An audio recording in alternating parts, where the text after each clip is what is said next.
Hello guys, welcome back to your research method journey. I am Yujie, and today we are going to look at qualitative data collection.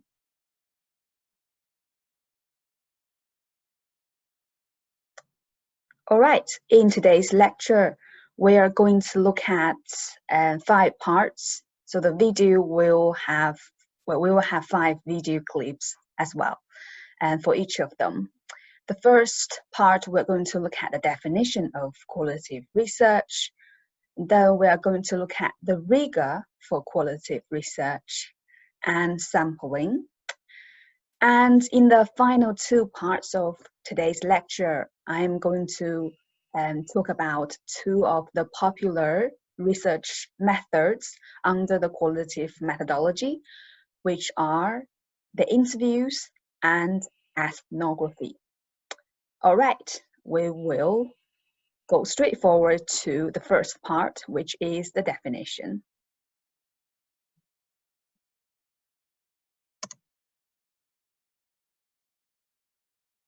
Okay, this is just to remind you that we don't have a best method.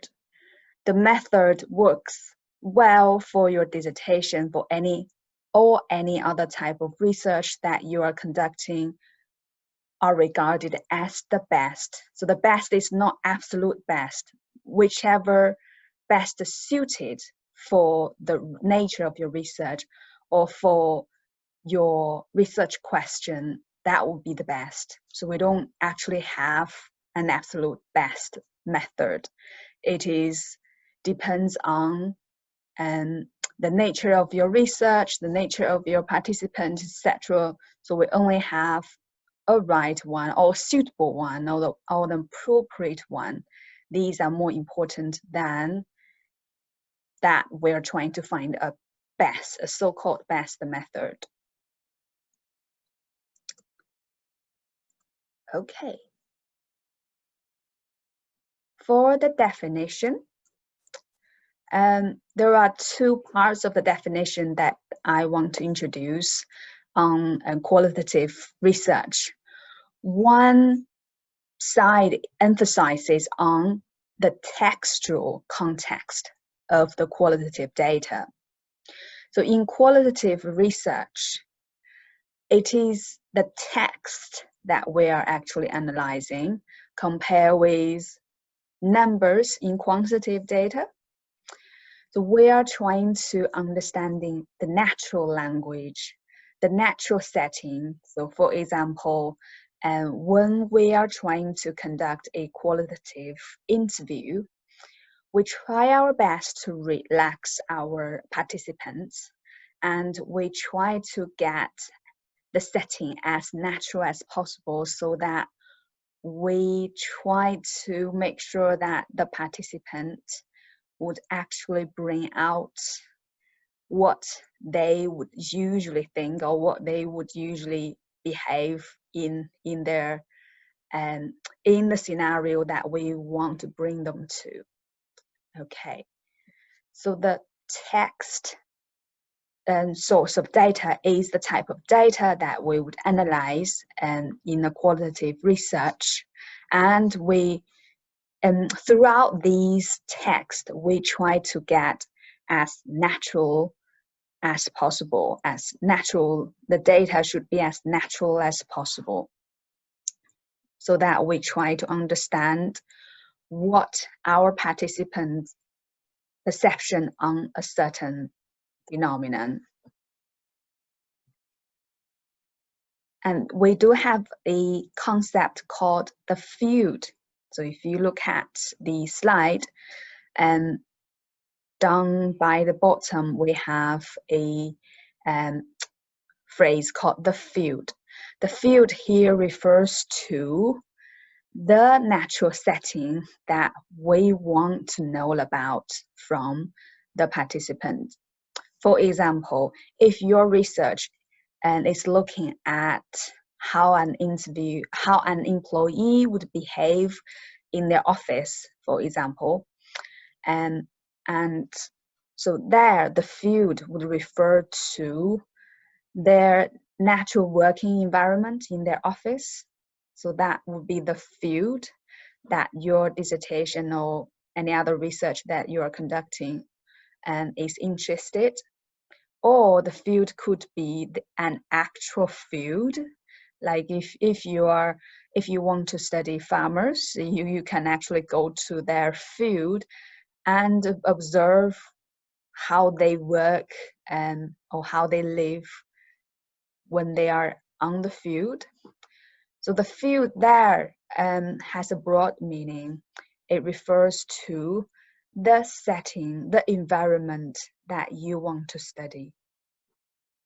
Okay, and later in the final part of today's lecture, the method that we are going to introduce, ethnography, is very much related to the concept of field, where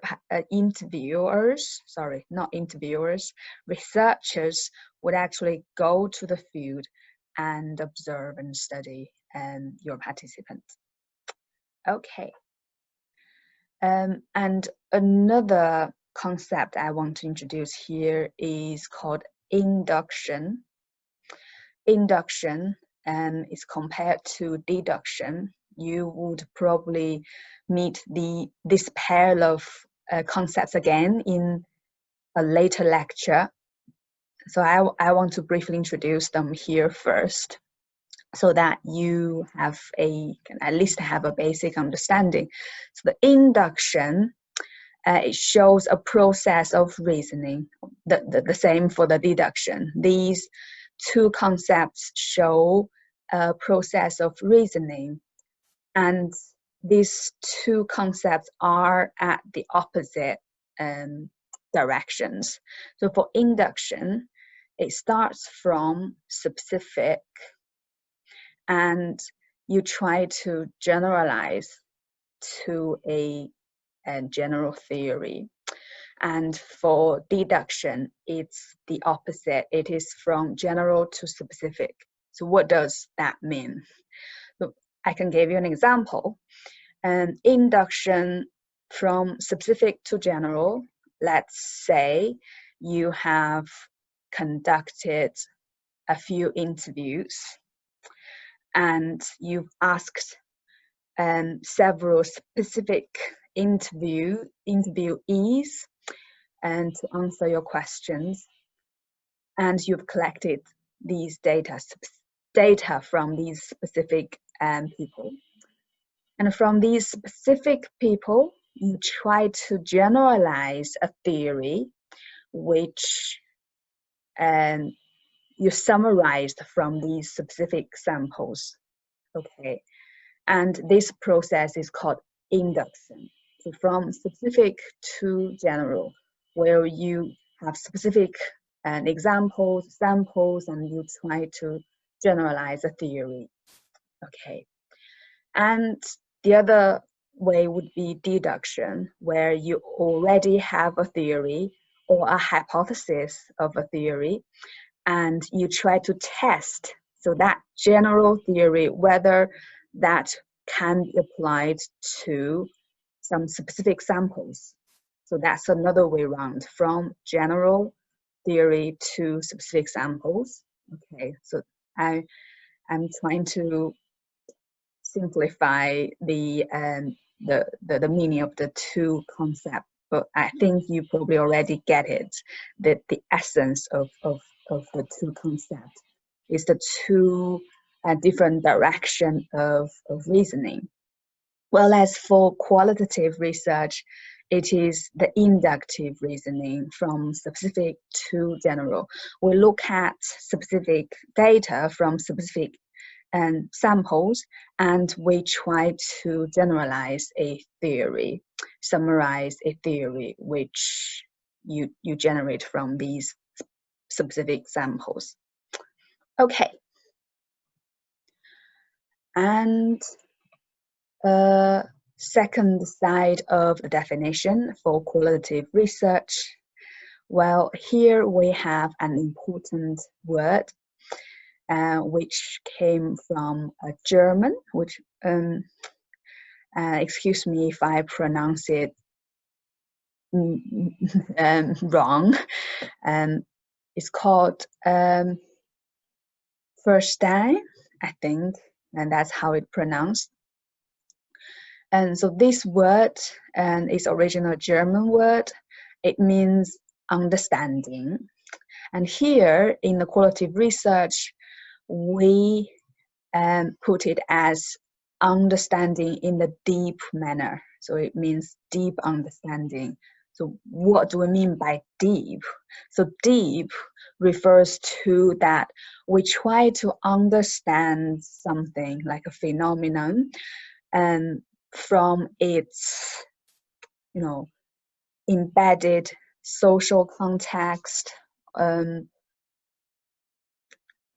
or any other context. So we try to get a very deep understanding rather than we just want to look at the surface. Okay, so this is a very, very important notion in qualitative research. Whereas we always try to look at in-depth data. You may come to this expression very, very frequently if you read any research method book on qualitative methodology. In-depth data. So the in-depth here refer to that we try to look at an issue or any research question that you're interested in the deep manner. We try to unfold a phenomenon like in a very deep manner. Okay, it is because that human is complicated. It's not easy to have like one role which can be applied to everyone. We try to look at the subjective logic, which underneath a social phenomenon.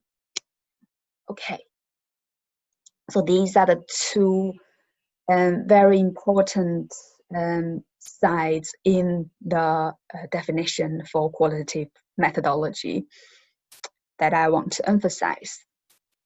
All right. Here, I want you to look at this cartoon, which shows the difference between qualitative methodology and quantitative methodology. And well, I'm not sure whether you have seen this cartoon before. I really like them. It is quite simple, but it shows the essence of the difference between the two methodologies. So on the quantitative side, we can see there one of the quite obvious keyword there is number 30. Only 1 in 30 take the free ice cream. So here 30, it emphasizes one of the most essence of the quantitative methodology, which is to study the number. Okay.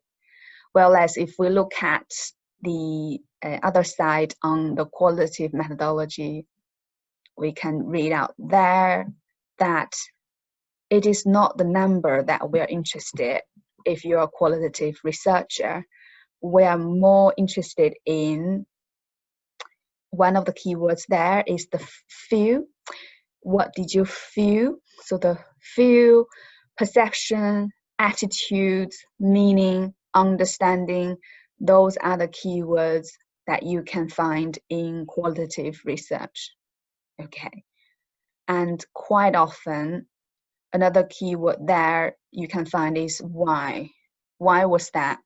So qualitative researcher naturally doesn't have to be always need to find out why, but many qualitative research are interested in finding out why. Okay. I have prepared an exercise for you guys to do. Well, you can see here, this is a partly filled table. And on one side, you can find these are the keywords for the qualitative methodology, and the other side is the quantitative methodology. I have only given you 3 examples. For the qualitative, it emphasizes on words or text, and for quantitative methodology, it emphasizes on numbers, as we mentioned in the cartoon. And for the second layer or second perspective is that qualitative methodology emphasizes on the participant. So we are more interested in what our, like if you are doing interviews, what our interviewees would think about rather than what we think about as a researcher. Well, as for quantitative methodology, you already preset all the options. Usually, like when you are having a questionnaire, you already have those answers for the multiple choice, or you already have those ratings. You're assuming all your participants should be able to fit one of them. So you are bringing a lot of your perspective as a researcher. And a third example there is on how close the researcher is, or the role of the researcher. Well, as for qualitative methodology, the researcher is usually closer, thinking about when you're conducting interviews, you're just, well, maybe sitting on opposite of or by the side of your interviewee, and you're having a close relationship with them. Whereas for quantitative methodology, well, researchers do not have to present there. They could just send out the questionnaire, online to any corner in the world. Or if you are doing an experiment, you can hide at one corner and let your participants participate in the experiment.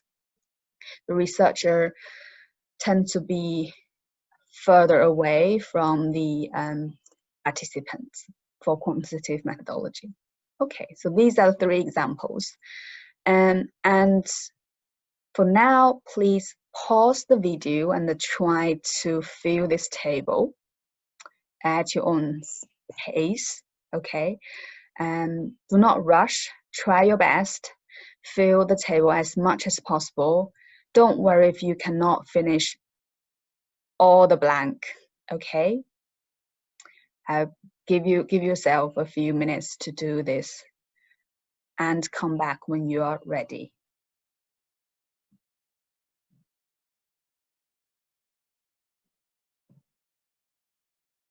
Okay, by the time when you are watching me at the moment, I suppose you've already finished the exercise that I set up.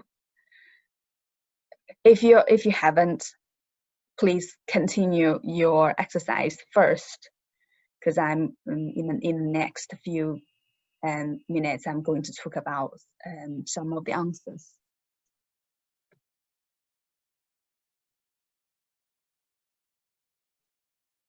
All right, we've already talked through the first 3 perspectives, and the next perspective is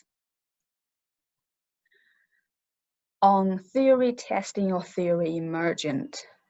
And so for quantitative methodology, we're usually trying to test the theory. Before we start our research, before we start our data collection, we already have a hypothesis of a theory. We assume a certain theory and we try to test it to specific samples on whether that hypothesis is true or not. Well, as for qualitative methodology, we don't usually pre-assume any theory or answer from our participants. We ask our participants about their attitude, and we try to summarize their attitude into a theory, and that is theory emergent. Okay, and for quantitative methodology, we look at the statistics, we look at those numbers, we look at how these numbers perform in the statistical manner or field. Well as quantitative methodologies, we look at the process of a phenomenon, or process of how things change, the dynamic of a social change, for example. And quantitative research is usually more, I can't simply say that it's on the surface, but comparing with qualitative research, it is a bit on the surface side. We only look at the relationship between different variables, numbers, etc. It is less in depth. Okay, the next perspective is structured and unstructured. Qualitative research is usually structured, and quantitative research is usually structured, and qualitative research is usually unstructured. And this is actually a reminder for you guys, because many students would naturally associate interview with qualitative methodology. It is right that interview is one of the most popular methods under the qualitative methodology, but not all interviews are. Here is a good reminder that some of the interviews, especially when they are structured interviews, it is quite possible that structured interviews are based on quantitative methodology rather than qualitative methodologies, depending on how structured they are and how you're going to analyze the data after you have finished collecting the data. We'll talk about the different types of interviews in the part on the interviews later. Okay, well, the next perspective is also quite similar to the ones that we already discussed. The quantitative is more generalized. The data is more generalized, and it can be generalized. The findings of a quantitative research can be generalized, and is the generalization, yeah, is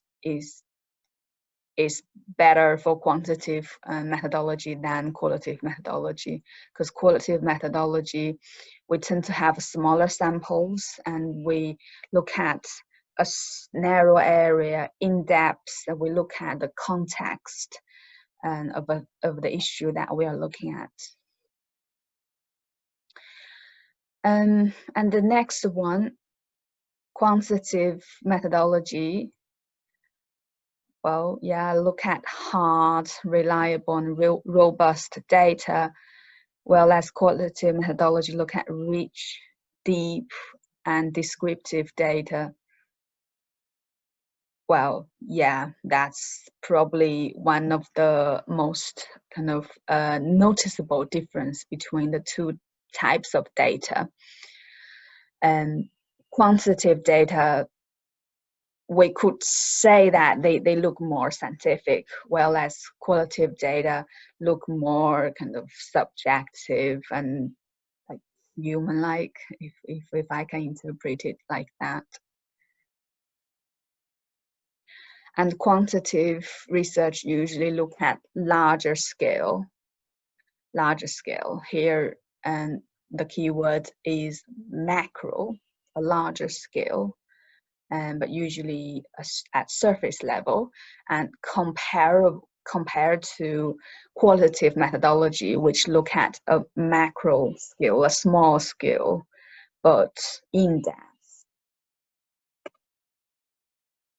And quantitative research study more on the behavior. So they observe what's going on in the world. Whereas qualitative research focus more on the meaning. Remember the cartoon that we have just seen like 5 minutes ago. And so the quantitative researcher interested in, out of 30 people, how many people would take the free ice cream? So they study the behavior of, whether people would take that free ice cream, or if they take, how many would they take, or for how frequently they would take. Whereas qualitative researcher would be more interested in why they are taking. Why would somebody take one free ice cream? Why somebody take 3 free ice cream, or why somebody did not take any of the free ice cream?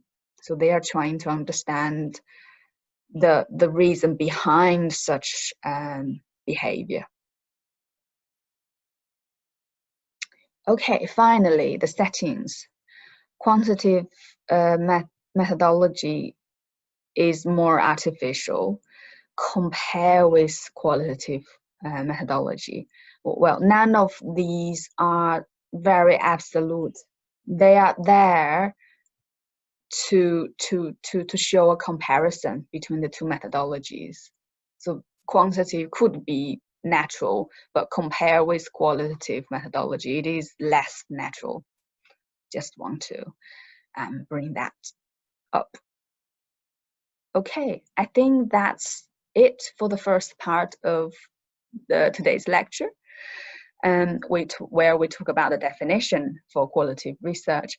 And to give you a better understanding of the definition, I have also introduced these exercises where, when you compare the qualitative methodology with the quantitative methodology, hopefully you have a better understanding on the definition of the qualitative methodology or the characteristics of the qualitative methodology. Okay, I'm going to see you in the second part.